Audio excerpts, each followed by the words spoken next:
Hello friends, welcome to my channel spreading Shiksha. Friends, आज की इस वीडियो में हम समाजशास्त्र के विषय वस्तु से संबंधित विभिन्न विद्वानों के वर्गीकरण को देखेंगे। तो फ्रेंड्स, आइए स्टार्ट करते हैं। समाजशास्त्र के विषय वस्तु के अंतर्गत जॉर्ज सिमल जी का वर्गीकरण। इन्होंने समाजशास्त्र के विषय वस्तु को 3 भागों में बांटकर उसका अध्ययन किया है: सामान्य समाजशास्त्र, दार्शनिक समाजशास्त्र और स्वरूपात्मक समाजशास्त्र। तो सामान्य समाजशास्त्र, इसके अंतर्गत इन्होंने सामाजिक परिघटना तथा सामाजिक समस्या का अध्ययन किया। किसका अध्ययन? सामाजिक परिघटना तथा सामाजिक समस्या का अध्ययन किया। दार्शनिक समाजशास्त्र, इसके अंतर्गत इन्होंने ज्ञान मीमांसा और तत्व मीमांसा का अध्ययन किया है। स्वरूपात्मक संप्रदाय, जैसा कि हम लोग जानते हैं कि जॉर्ज सिमल जी स्वरूपात्मक संप्रदाय के जनक भी माने जाते हैं, तो इनका तीसरा वर्गीकरण है स्वरूपात्मक समाजशास्त्र।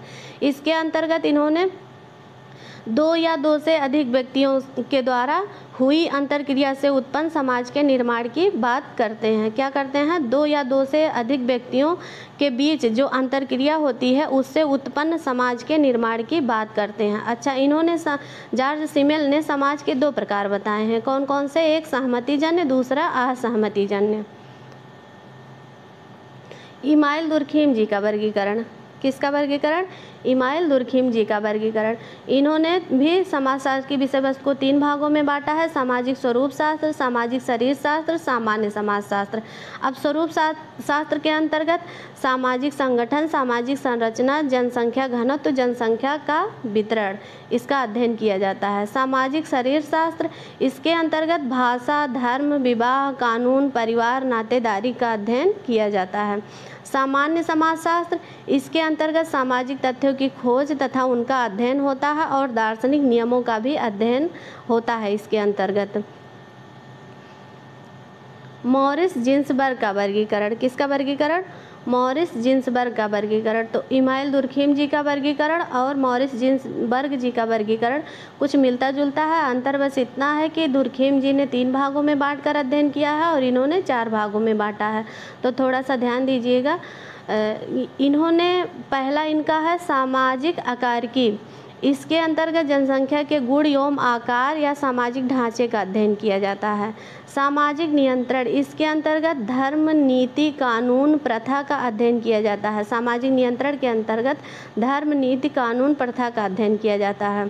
सामाजिक प्रक्रियाएं, इसके अंतर्गत सहयोग, संघर्ष, प्रभुत्व इत्यादि का अध्ययन किया जाता है। सामाजिक व्याधिकी, इसके अंतर्गत अपराध हुआ, आत्महत्या हुआ, भ्रष्टाचार हुआ आदि का अध्ययन सामाजिक व्याधिकी के अंतर्गत किया जाता है। र्यूटर एवं हार्ट का वर्गीकरण। यहाँ पे हार्ट होना चाहिए, टा होना चाहिए, हार्ट। र्यूटर एवं हार्ट का वर्गीकरण। इन्होंने समाजशास्त्र के विषय वस्तु को 3 भागों में बांटा: सामाजिक विरासत, व्यक्तित्व एवं विकास, सामाजिक प्रक्रियाएं। अच्छा, एक डेफिनेशन इन्होंने दी है समाजशास्त्र के बारे में कि समाजशास्त्र का उद्देश्य वैध नियमों एवं निरपेक्ष ज्ञान के भंडार की खोज करना है। समाजशास्त्र का उद्देश्य वैध नियमों एवं निरपेक्ष ज्ञान के भंडार की खोज करना, ताकि सामाजिक व मानवीय वास्तविकता का नियंत्रण एवं निर्देशन संभव हो सके। ये कथन है र्यूटर एवं हार्ट महोदय जी का। अच्छा, हमने इनको याद किया है एक ट्रिक से कि हार्ट को हम हार्ड समझ लेते हैं, अपने मन में जान लेते हैं कि इनका हार्ड मतलब जो होता है कठोर होता है। तो जब वैध नियम, मतलब जब किसी नियम को वैधता मिल जाती है तो वो नियम कठोर हो जाता है, तो उससे हम याद कर सकते हैं कि ये स्टेटमेंट र्यूटर एवं हार्ट महोदय जी का है। वैध नियम से यही कीवर्ड हम पकड़ के इनका स्टेटमेंट याद कर सकते हैं। अब देखिए कार्ल मैनहीम जी का वर्गीकरण। कार्ल मैनहीम जी का वर्गीकरण। इन्होंने व्यवस्थित तथा सामान्य समाजशास्त्र और ऐतिहासिक समाजशास्त्र 2 भागों में बांटकर अध्ययन किया है। अच्छा, इनका मैनहीम जी का एक कॉन्सेप्ट था ज्ञान का समाजशास्त्र। अभी जून 2023 के एग्ज़ाम में, नेट के एग्ज़ाम में ये क्वेश्चन आया भी था कि ज्ञान के समाजशास्त्र का कॉन्सेप्ट किसका है, तो कार्ल मैनहीम जी का है।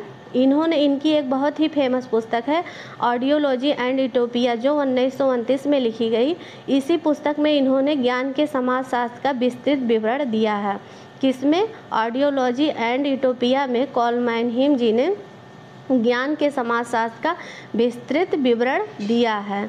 ये जो है ये मार्क्सवाद के विरोधी थे। क्या थे? मार्क्सवाद के विरोधी थे और नव मार्क्सवाद के ये समर्थक थे। क्या थे? नव मार्क्सवाद के ये समर्थक थे कॉलमैन हिम जी। अच्छा, इन्होंने ये जो है ये नव मार्क्सवादी थे जॉर्ज लुकास महोदय जी, जॉर्ज लुकास महोदय जी। तो इनसे ये काफ़ी प्रभावित थे। किससे? जॉर्ज लुकास से ये काफ़ी प्रभावित थे। अब देखिए यहाँ पे केरेंस का वर्गीकरण। इन्होंने समाजशास्त्र की विषय वस्तु को 6 भागों में बांटकर अध्ययन किया है।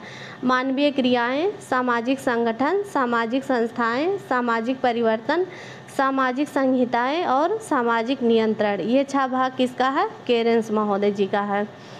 लेस्टर फ्रैंक वार्ड का वर्गीकरण।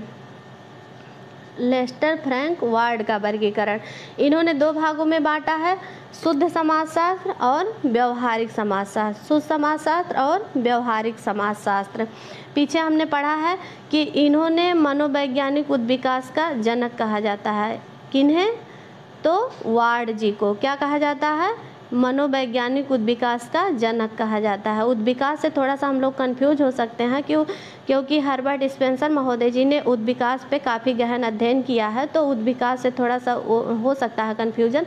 लेकिन ये जान लीजिए कि इन्हें मनोवैज्ञानिक उद्विकास का जनक कहा जाता है। क्वेश्चन बना भी है कि मनोवैज्ञानिक उद्विकास के जनक कौन है, तो वार्ड महोदय जी हैं।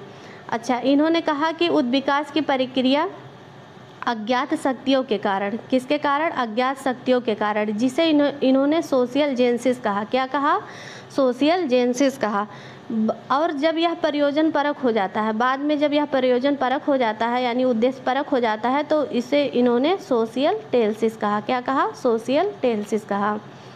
एलेक्स इंकल्स जी का वर्गीकरण, ये मोस्ट इम्पॉर्टेंट है। एलेक्स इंकल जी मोस्ट इम्पॉर्टेंट है, क्योंकि हर एग्ज़ाम में इनसे रिलेटिव कुछ ना कुछ क्वेश्चन बन रहा है। तो इन्होंने समाजशास्त्र के विषय वस्तु को 3 भागों में बांटा। पहला ऐतिहासिक समाजशास्त्र, दूसरा अनुभवाश्रित समाजशास्त्र, तीसरा विश्लेषणात्मक समाजशास्त्र। अब की बार जो जून 2023 में लास्ट में एग्ज़ाम नेट का हुआ था, उसमें पूछा था, ये तीनों वर्गीकरण दे दिया गया था और 2 और बढ़ा के दे दिया गया था, और पूछा गया था कि इनमें से एलेक्स इंकल्स का वर्गीकरण कौन सा नहीं है।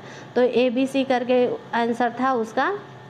तो इसमें ये तीनों थे, बाकी 2 को हटाना था हमें। तो ये क्वेश्चन बना था। तो इसको ऐसे शॉर्ट में याद कर लीजिए कि इतिहास अनुभव विश्लेषण, मैंने ऐसे ही याद किया है कि एलेक्स इंकल्स जी का वर्गीकरण इतिहास अनुभव विश्लेषण, इतिहास अनुभव विश्लेषण। अच्छा, एलेक्स इंकल्स द्वारा एक क्वेश्चन बना था GDC एग्ज़ाम 2020-21 में बना था, और बहुत ही डीप क्वेश्चन बन गया था, जो कि कभी समझ में ही बहुत लोगों को नहीं आया कि क्या है ये, कैसे है। तो उसमें दिया था कि एलेक्स इंकल्स द्वारा बताए गए समाजशास्त्र की विषय वस्तु के अंतर्गत इसमें से कौन सा नहीं है। तो इसमें था कि ऑप्शन में था कि समाज के संस्थापक जनकों ने क्या किया और क्या कर रहे हैं, और संस्थापक जनकों ने क्या कहा और तर्क क्या सुझाव देता है। तो इसमें से पूछा था कौन सा नहीं है। तो ये था क्या किया, ये था, क्या कर रहे हैं, ये भी था, तर्क क्या सुझाव देता है, ये भी था, ये नहीं था, संस्थापक जनकों ने क्या कहा, ये नहीं था। यही उसका आंसर था। किंग्सले डेविस जी का वर्गीकरण, अब देखते हैं हम किंग्सले डेविस का जी का वर्गीकरण। इनकी एक बहुत ही एक चर्चित पुस्तक है ह्यूमन सोसाइटी, बहुत ही चर्चित पुस्तक है ह्यूमन सोसाइटी। इन्होंने सामाजिक संरचना, सामाजिक कार्य, सामाजिक अंतःक्रिया, व्यक्ति और उसका समाज और सामाजिक परिवर्तन, 5 भागों में बांटकर इन्होंने समाजशास्त्र की विषय वस्तु का अध्ययन किया है। अब सोरोकिन जी का वर्गीकरण देख लेते हैं। इनकी पुस्तक का नाम है, बहुत फेमस पुस्तक है, contemporary sociological theory. Contemporary sociological theory इनकी बहुत ही फेमस पुस्तक है। इन्होंने सामाजिक घटनाओं की सामान्य विशेषताओं का अध्ययन, इन्होंने कहा कि सामाजिक घटनाओं की सामान्य विशेषताओं का अध्ययन, जो इन्होंने, ये समन्वयात्मक संप्रदाय के जनक है ना, तो समन्वयात्मक संप्रदाय के जनक सामाजिक घटनाओं की सामान्य विशेषताओं का अध्ययन करते हैं, तो इनका ये वर्गीकरण है। दूसरा है सामाजिक और असामाजिक घटनाओं के संबंधों का अध्ययन, तीसरा है समाज के विभिन्न वर्गों के मध्य पाए जाने वाले संबंधों का अध्ययन। सोरोकिन जी से संबंधित हम देख लेते हैं कि सोरोकिन जी, जैसे हमने पीछे पढ़ा है ना कि समाजशास्त्र विषय क्षेत्र के अंतर्गत कौन कौन से संप्रदाय थे, तो उसमें था स्वरूपात्मक संप्रदाय, समन्वयात्मक संप्रदाय, भौगोलिक संप्रदाय, यांत्रिक संप्रदाय। तो वहाँ पे एक था जैव संप्रदाय। क्या था? जैव संप्रदाय। तो जैव संप्रदाय की 3 शाखाओं में बांटा है इन्होंने। सोरोकिन जी ने जैव संप्रदाय को 3 शाखाओं में बांटकर उसका अध्ययन किया है।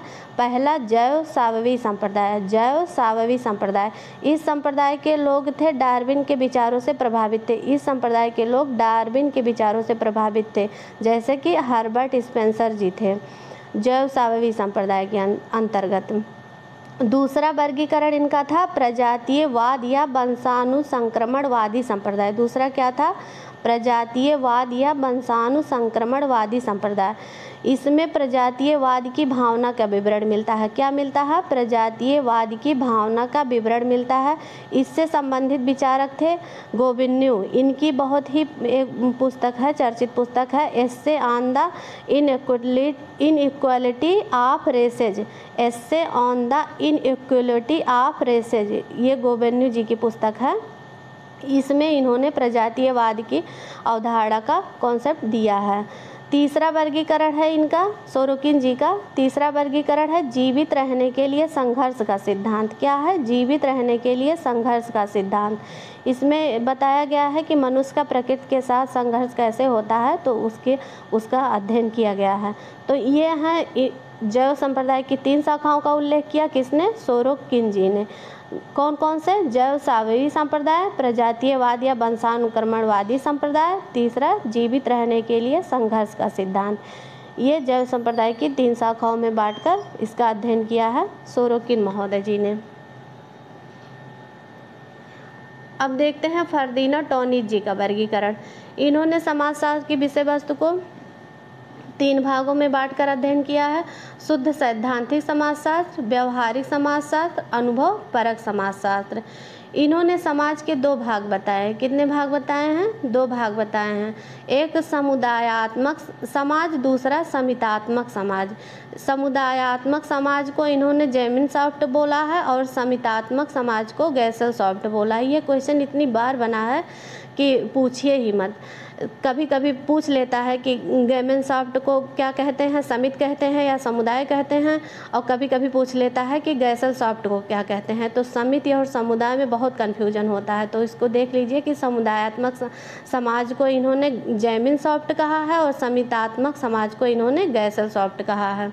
ये 2 प्रकार की इच्छाओं की भी बात करते हैं।